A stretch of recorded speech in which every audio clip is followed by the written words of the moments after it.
पति स्त्री के लिए भगवान का रूप होता था उस काल में। अब उस समय की जो परंपरा है उसको आज हम जी नहीं सकते। आज उन मान्यताओं को पालन करेंगे तो स्त्री को बहुत लंबी चौड़ी गुलामी भोगनी पड़ेगी। हो सकता है स्त्री को एक क्षण भी सम्मान न मिले।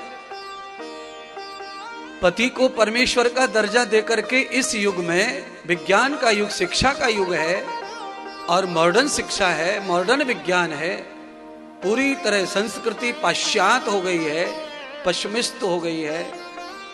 अब पतिव्रता, सती, पति परमेश्वर, इस तरह का संबंध आज के युग में अगर कोई पाले, निभाए तो ये बहुत उत्तम बात है, बहुत सुंदर बात है, पर ये संभव नहीं है।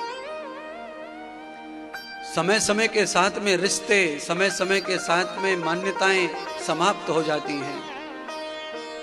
आज की मान्यताएं अलग हैं और कुछ मान्यताएं 50 वर्ष पहले थी वो समाप्त हो रही हैं, 100 साल पहले थी वो भी खत्म हो रही हैं, 500 वर्ष पहले थी वो खत्म हो गई हैं। रूढ़ियां भी खत्म हो रही हैं, साथ में सच्चाई भी समाप्त हो रही है, अच्छाई भी समाप्त हो रही है। एक नई दिशा की ओर जमाना चल पड़ा है। आज का युग ऐसा है कि हमको चाहे जितना भी, कितना भी लुच्चा कर्म करना पड़े पर हम वायरल हो जाएं मीडिया में, सोशल मीडिया पर, फेसबुक पर, इंस्टाग्राम पर, और इतने वायरल हो जाएं कि हमारे करोड़ों करोड़ों फॉलोवर्स हो जाएं 10 दिन में। हमको चाहे जो करना पड़े।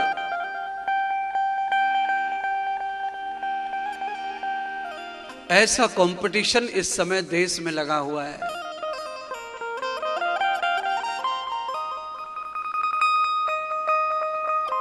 घर में खाना पकाने के वीडियो बना बना के भी महिलाएं डाल रही हैं, वो भी कह रही हैं कि हम वायरल हो जाए, टमाटर की सब्जी बनाना सीखो। अब बोलो, पूरे धरती को आता है मैडम।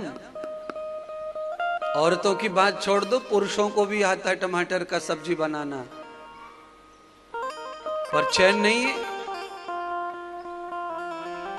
अब इतनी हरकतें हो गई हैं कि ये प्रवचन कथा करने वाले लोग हैं ना, इसमें भी ये वायरल चल रहा है, इसमें भी ढोंग चल रहा है, कुदक रहे उल्टा सीधा, न जाने क्या क्या कर रहे हैं वायरल होने के लिए।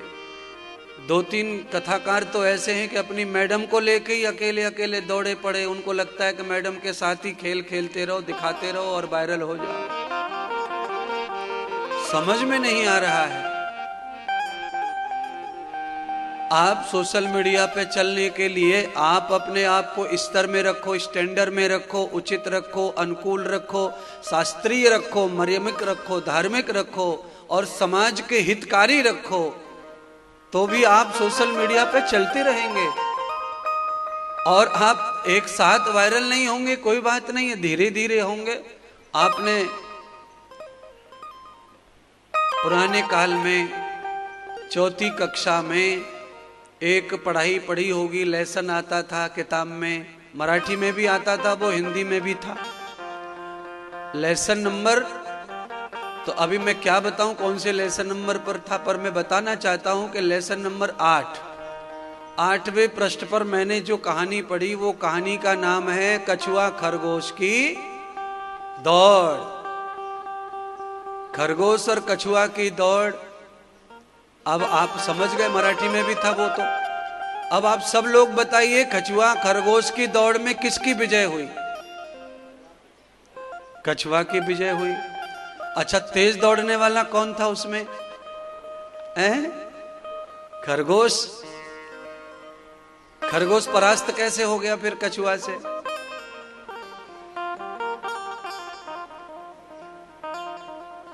खरगोश को ये ईगो हो गया, अभिमान हो गया कि कछुआ ऐसे रेंग रेंग के धरती पे खसड़ के चल रहा है, उसका बाप भी मुझे छू नहीं सकता।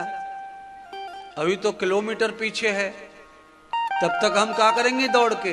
बराबर में दिखेगा, फिर छलांग मारेंगे, फड़क से आगे निकल जाएंगे। तब तक आराम। पेड़ के नीचे खरगोश लेट गया, थकान होने के कारण नींद चली गई, नींद आ गई उसको। और जब नींद आ गई तो समय से नींद नहीं खुली। कछुआ धीरी गति से ही खरगोश से आगे निकलकर जीत गया, विजय प्राप्त कर गया रेस में, दौड़ में। कहने का तात्पर्य क्या है? कहने का तात्पर्य यह है कि बहुत उतावला होने की आवश्यकता नहीं है। ज्यादा यश, ज्यादा जय जय पाने के चक्कर में नंगे उघाड़े बदमाश होने की जरूरत नहीं है। आप श्रृंगार में भी वायरल हो सकते हैं, सजावट में भी वायरल हो सकते हैं, अद्भुत अपनी संस्कृति के लिए भी आप वायरल और पहचान बना सकते हैं। आप स्वयं की संस्कृति से भी छाए रहेंगे दुनिया में। आवश्यकता नहीं है कि आपको कुछ उत्पात करना पड़े अपने आप को समाज में लाने के लिए। एक आदमी दुष्टता से भी पहचान में आता है, एक आदमी सज्जनता से भी पहचान में आता है। दुष्टता की पहचान थू थू की शिकार हो जाती है और सज्जनता की पहचान जय जयकार की शिकार हो जाती है, मोहताज हो जाती है। जय हो, जय हो, जय हो। अब बोलो, आदमी दुष्ट भी खूब वायरल होता है, प्रसिद्ध होता है। बंबई में ताज होटल पर आक्रमण किया आतंकवादियों में से एक आतंकवादी को जिंदा पकड़ लिया, कसाब को, वायरल हो गया बिना पैसे के। अभी टीवी वालों को, इंडिया टीवी, आज तक, इनको आप बुलाओ आश्रम पर तो इनको 2-2, 4-4 लाख रुपए होना तो आएंगे, तो वायरल करेंगे, तो डालेंगे कथा को, नहीं तो नहीं डालेंगे। अच्छा बताओ, कसाब ने एक नया पैसा नहीं दिया और 3 महीने तक चलाया लगातार। जैसे नवंबर आता है, 26 नवंबर आता है, कसाब चालू हो जाता है टीवी पे। ताज में आतंकी हमला हुआ, उसकी पुण्य स्मृति आती है, कसाब चालू हो जाता है। सब टीवी मीडिया वाले सब चलाने लग जाते हैं मुफ्त में। और हम कहें भाई हमें चलाओ साधना वालों, हमें चलाओ संस्कार वालों, तो भाई लाओ पैसे, लाओ पैसे, लाओ पैसे, लाओ।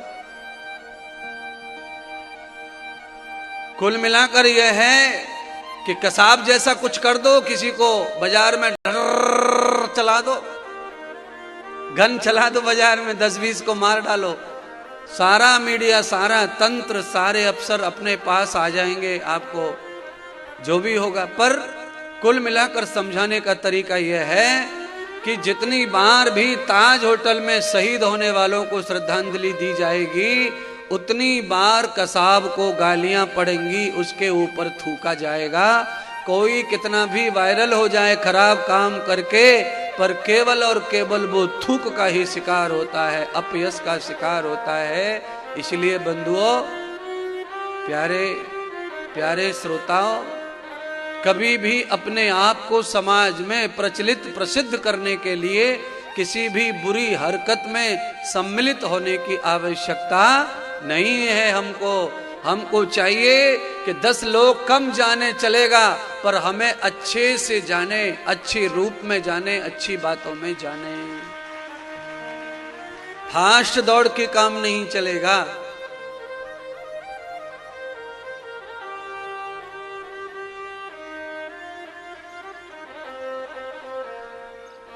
तो क्या करना चाहिए फिर? खरगोश की तरह दौड़ना चाहिए कि कछुआ की तरह अपनी गति से चलना चाहिए? देखिए, कछुआ दौड़ नहीं सकता जोर से, तो नहीं दौड़ सकता तो कोई बात नहीं, उससे कोई छोटापन थोड़ी है। आप अपनी गति में चलो। आप में से कोई माइकल लाल ऐसा अभी तक गया है नर्मदा की परिक्रमा को दौड़ के दे रहा हो? दौड़ के दौड़ के दौड़ के दौड़ के दौड़ के सवाल ही नहीं है। गोवर्धन की परिक्रमा दौड़ के सवाल ही नहीं है। त्र्यंबकेश्वर की परिक्रमा दौड़ के सवाल ही नहीं उठ रहा है। आप थोड़ा दौड़ेंगे फिर अपनी, यानी आपकी जो वास्तविक चाल है उसी चाल में चलोगे तो परिक्रमा सहज लग जाएगी बिना थके, और परिक्रमा रोज लग जाएगी। अगर आप दौड़ के देना चाहोगे, दिखावा करना चाहोगे, लोगों को आकर्षित करना चाहोगे, तो परिक्रमा लगेगी कि नहीं लगेगी, पर हाँ इतना है कि कल नहीं लगेगी, परसों नहीं लगेगी, फिर नहीं लगेगी, पैर थकेंगे, आप भी थकेंगे और शरीर हरकत में आ जाएगा, बीमार पड़ जाएगा।